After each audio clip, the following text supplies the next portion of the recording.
O texto que nós iniciamos a meditação desta noite, você vai encontrá-lo no Novo Testamento,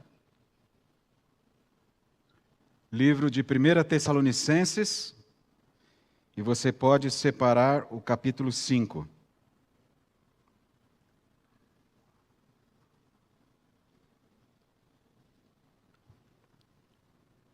Louvado seja Deus por nós estarmos nesse momento aqui juntos, na Igreja do Jardim América, e você conosco, pelas redes sociais, pelo canal do YouTube, pelo Facebook, aqui da Igreja Adventista do Jardim América.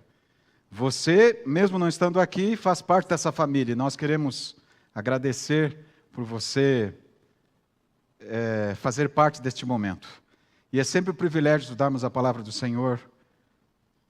É uma alegria recebermos do céu as informações para a nossa vida, para o nosso conhecimento. Quando eu era um garoto, no período de estudos, ensino fundamental, eu tive uma experiência muito interessante com um professor meu. Eu acho que todo mundo teve um professor ou alguns professores na vida que marcaram, né?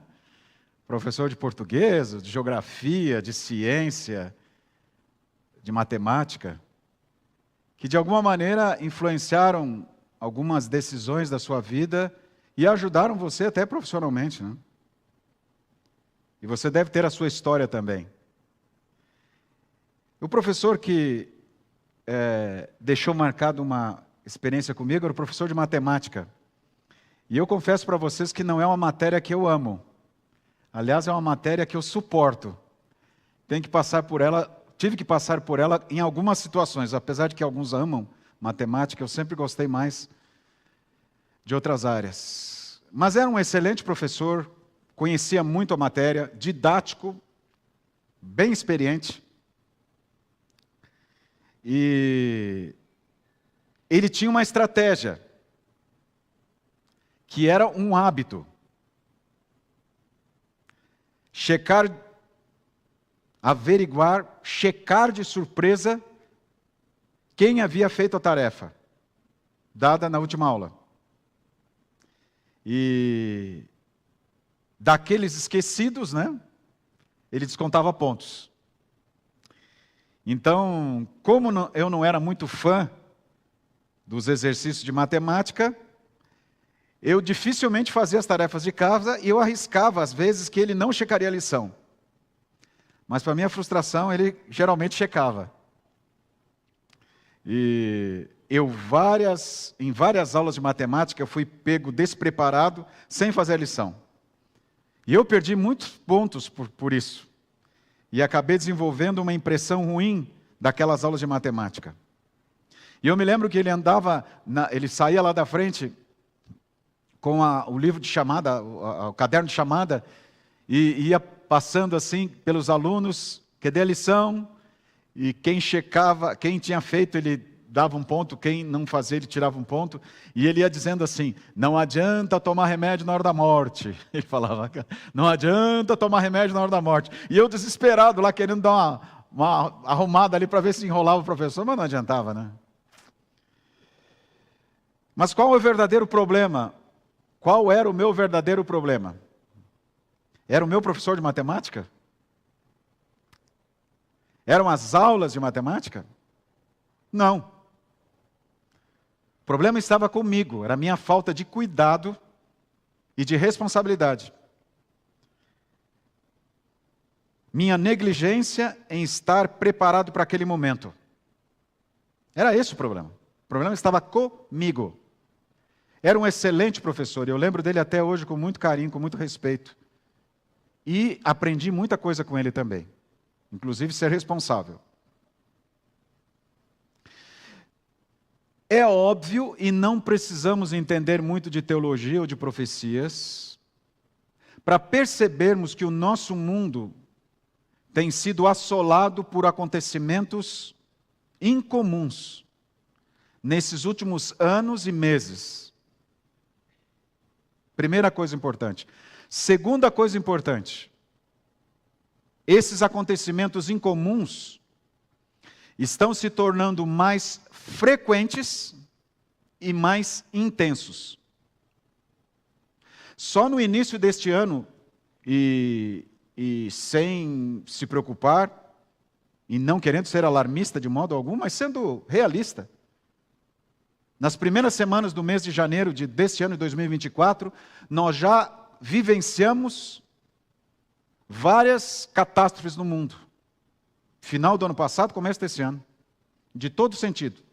Catástrofes no mundo físico, econômico, político, financeiro, né?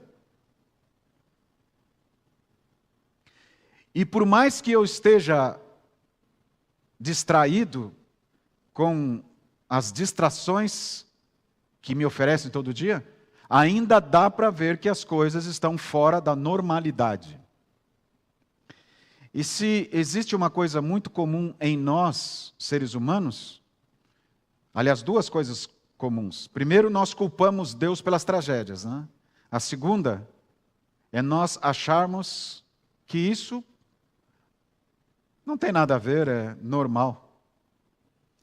Mas não é normal. Isso simplesmente faz parte da realidade deste mundo que já chegou no seu limite de consequências do pecado. No livro Testemunhos, volume 5, está uma citação muito própria para nós. Diz assim: o povo de Deus se afastou de sua simplicidade. Não tem eles feito de Deus a sua força. Por isso são espiritualmente fracos e frágeis. Olha só, que explicação prática para a gente. E muito profunda. O povo de Deus, que tem a palavra de Deus, que tem revelações proféticas, tem se afastado da sua simplicidade, do seu estudo, dos seus momentos de oração, dos seus cultos, do seu convívio com o testemunho, com o cristianismo. E até mesmo tem se ocupado buscando outros pontos de força, de referência para a vida. E não Deus. Não tem feito de Deus a sua força. Ficam procurando estratégias para viver, para resolver desafios da família, da educação de filhos, na área de saúde, na estabilidade financeira, recursos humanos, ideias humanas, e deixam os planos de Deus de lado. E além de perderem a confiança em Deus, estão espiritualmente fracos. E por que nós precisamos entender isso? Olha esse outro texto do livro O Desejar Todas as Nações, página 25. O objetivo de Satanás era causar, uma eterna separação entre a humanidade e Deus. Você compreende isso?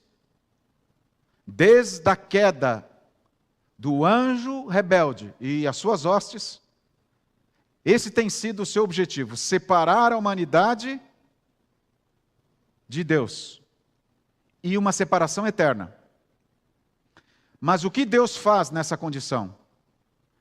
Entretanto, em Cristo ficamos em união mais íntima com Ele do que se nunca tivéssemos pecado.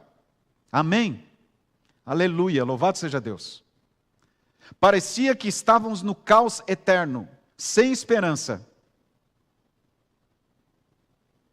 E é o que muitos têm vivido hoje, porque não conhecem Jesus e não sabem do plano da salvação. Estão com os olhos encobertos pelas artimanhas do mal. Mas em Cristo, diz o texto, ficamos em união mais íntima com Ele, mesmo com a queda do ser humano, mesmo com o pecado. Deus ainda se manifestou e não desistiu de você. Amém? Porque senão estaríamos entregues à morte eterna.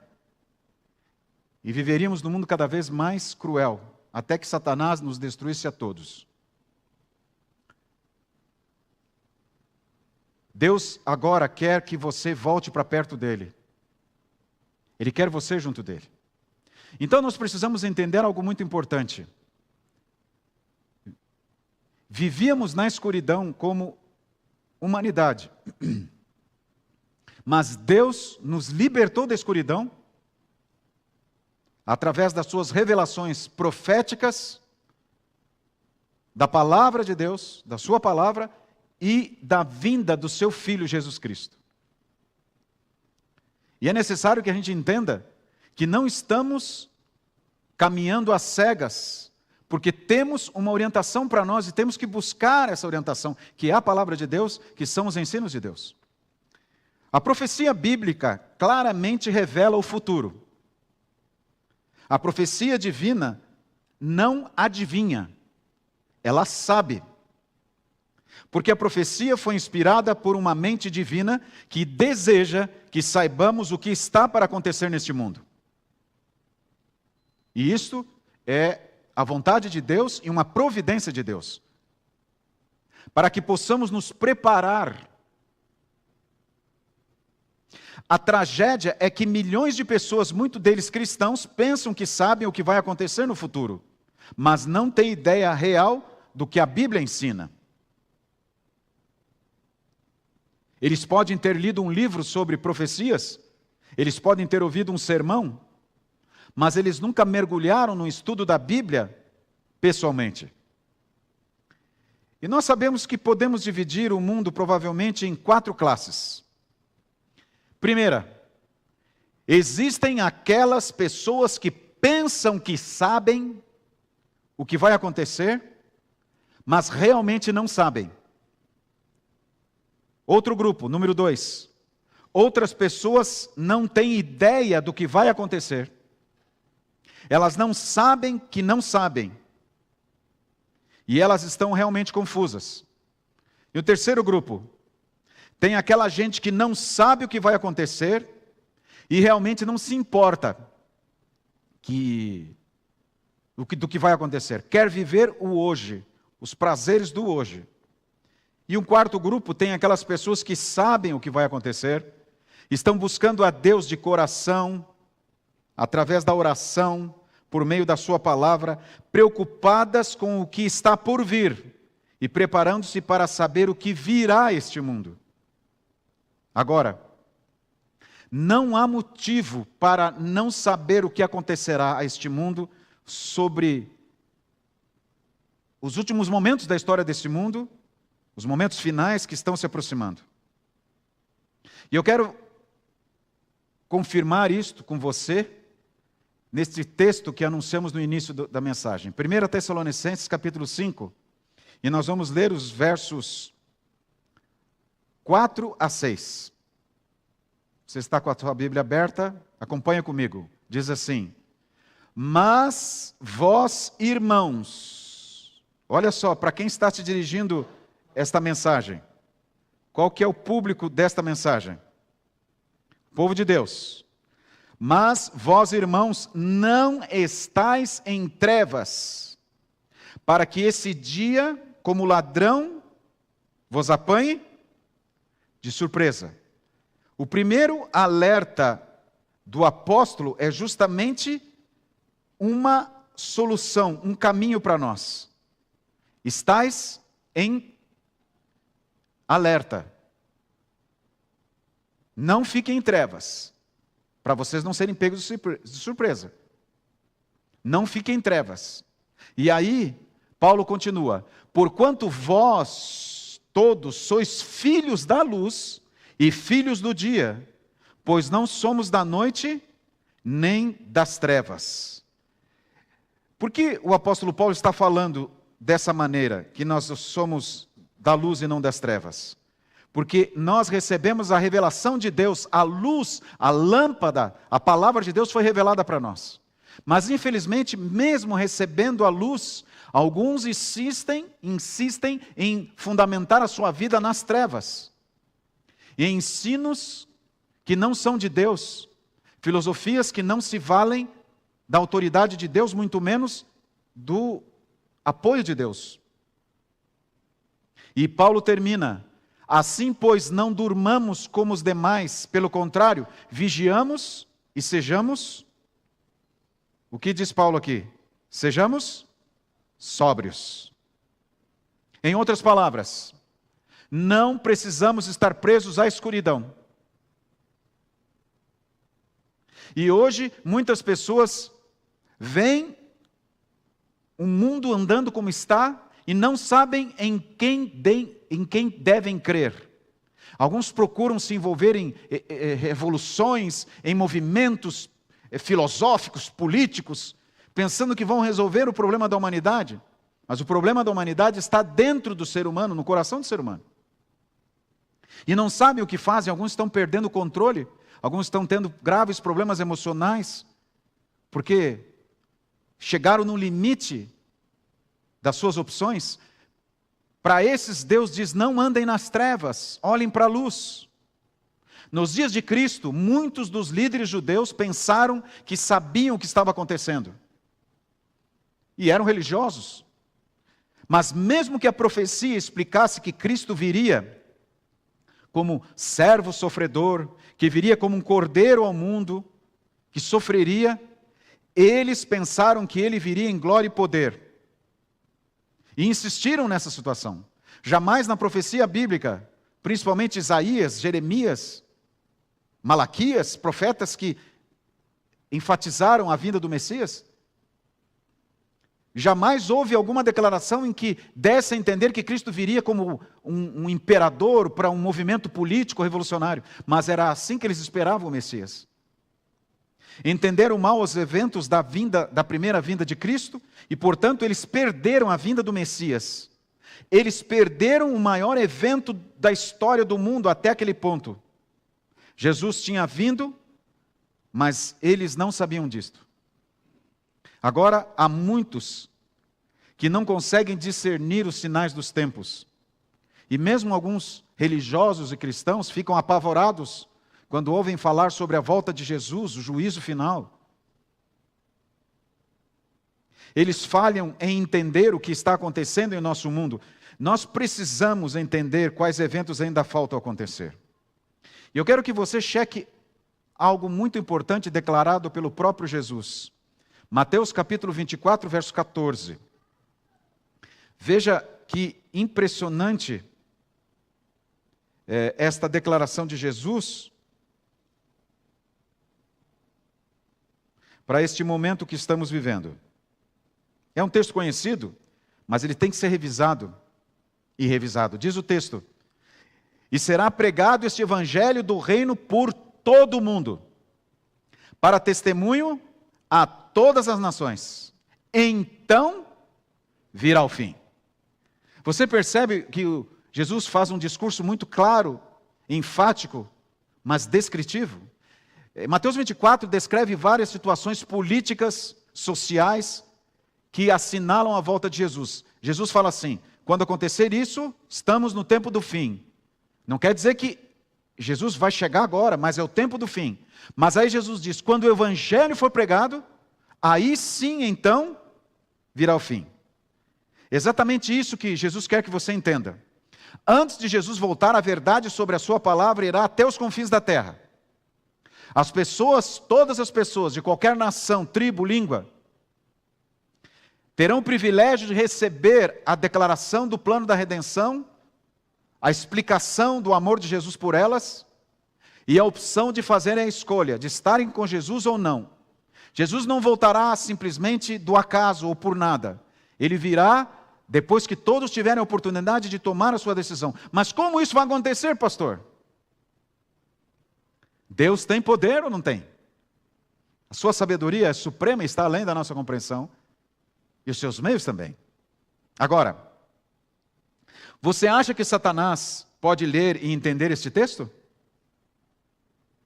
Será que o anjo caído é capaz de entender a declaração de Jesus em Mateus 24, 14?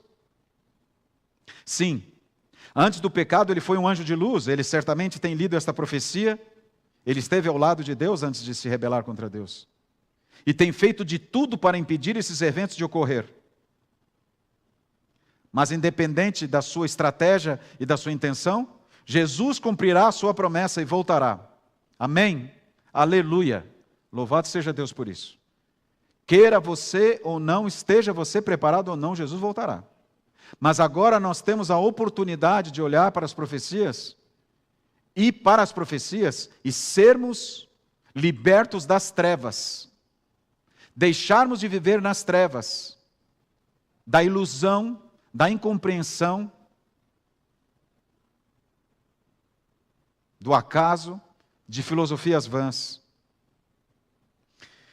No livro Testemunho para Ministros e Obreiros Evangélicos, página 300, tem o seguinte conselho para nós. Permite-me dizer-vos que o Senhor trabalhará nesta última obra de um modo muito fora do comum, da comum ordem de coisas, e de um modo que será contrário a qualquer planejamento humano. Você compreende isso?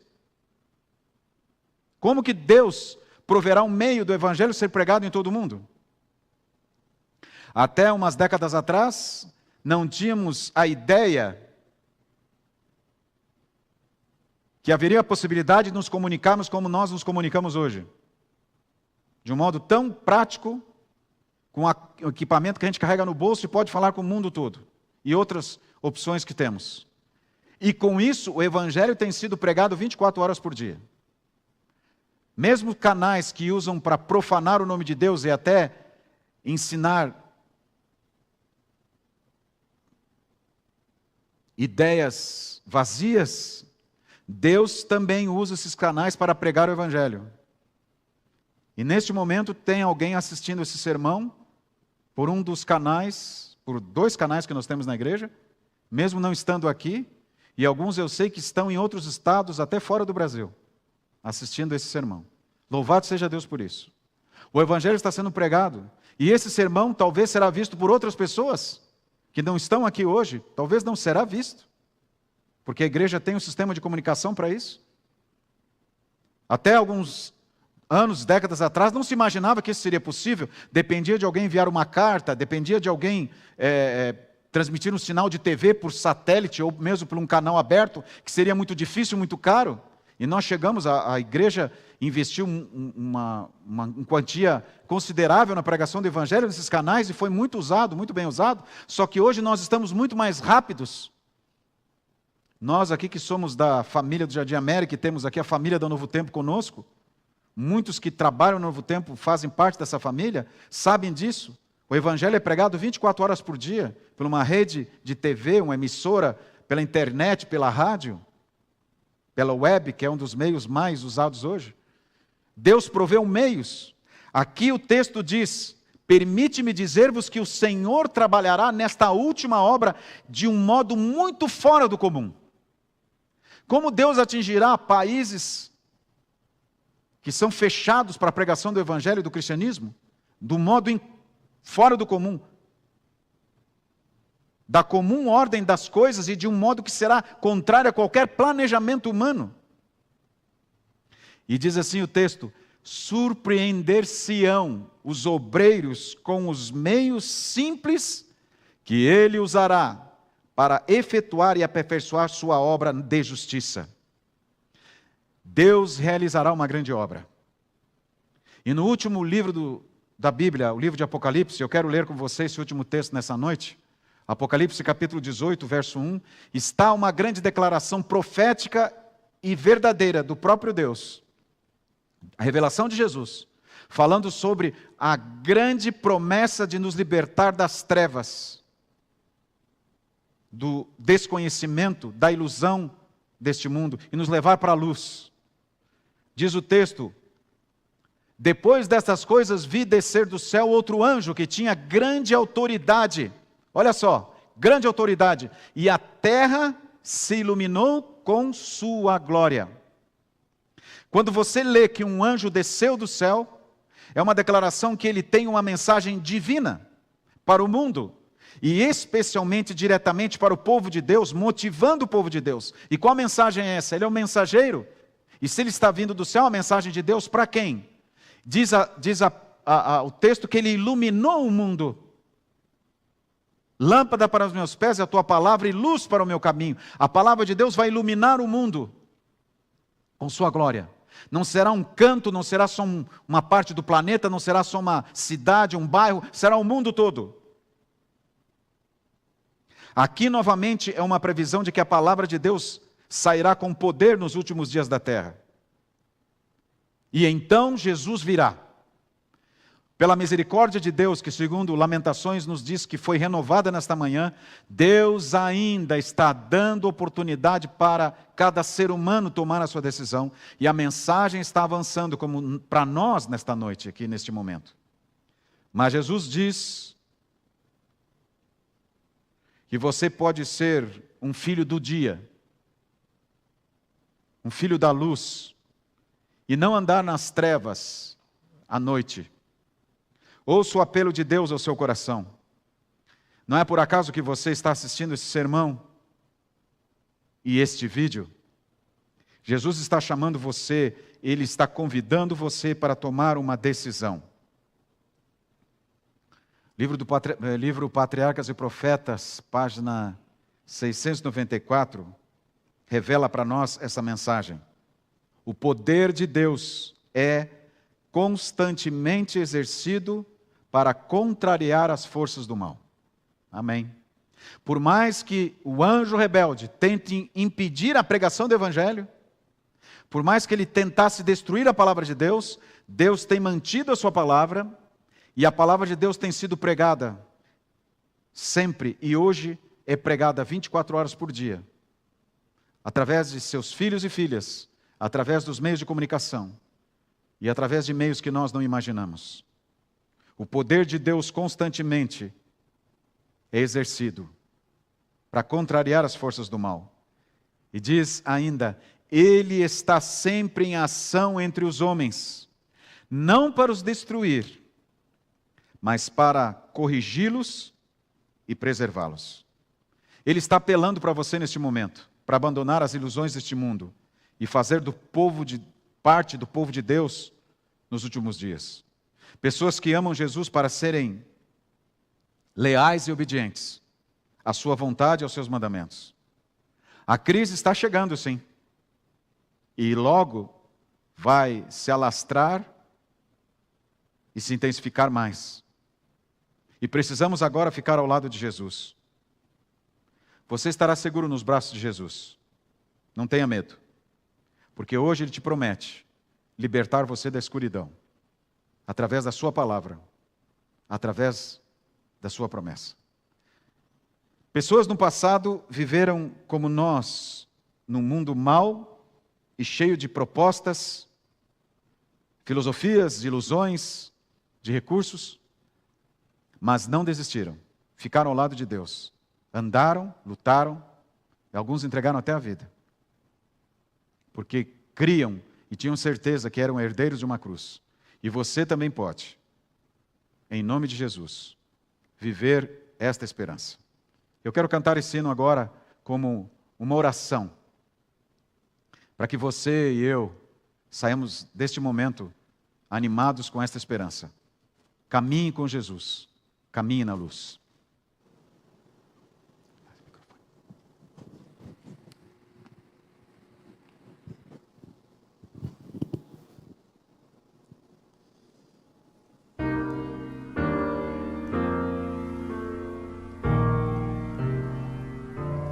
Somos filhos da promessa e herdeiros de uma cruz.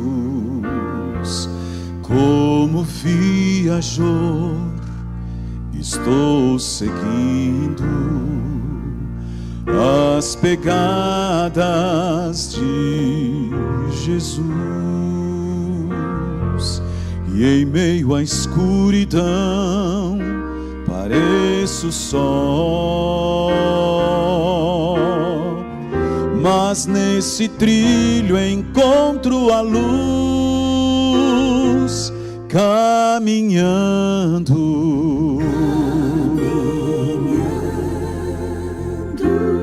caminhando. Conheço meu lugar, além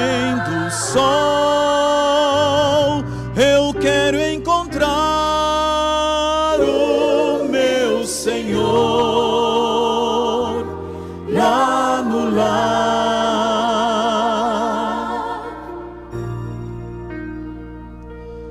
Homens santos já trilharam a jornada do Senhor. Tanto sofrimento suportaram, caminhando por amor. Não perca a chance de ser feliz. O que importa é ter Jesus caminhando,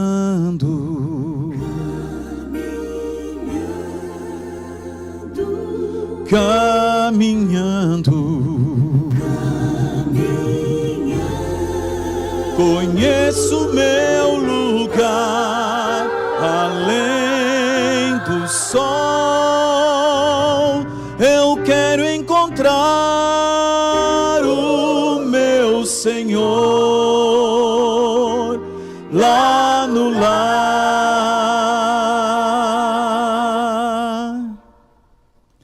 caminhando,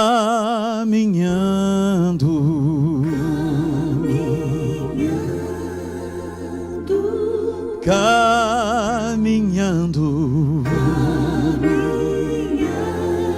Conheço meu lugar além do sol. Eu quero encontrar o meu Senhor lá no lar.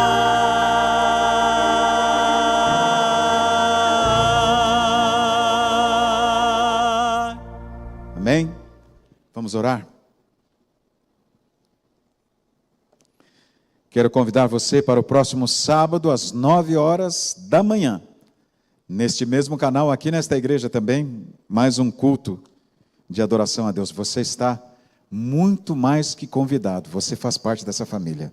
Oremos. Pai querido, obrigado por não nos deixar nas trevas. Louvado seja o teu nome por tua palavra, tuas profecias. Perdoa-nos as vezes que temos tentado, obstinados com nossa autossuficiência, vivemos separados de Ti. Perdoa-nos, Senhor. Neste momento queremos buscar a revelação dos Teus ensinos, das Tuas verdades. Abre os nossos olhos e nos conduz para a luz, cada vez mais perto de Jesus.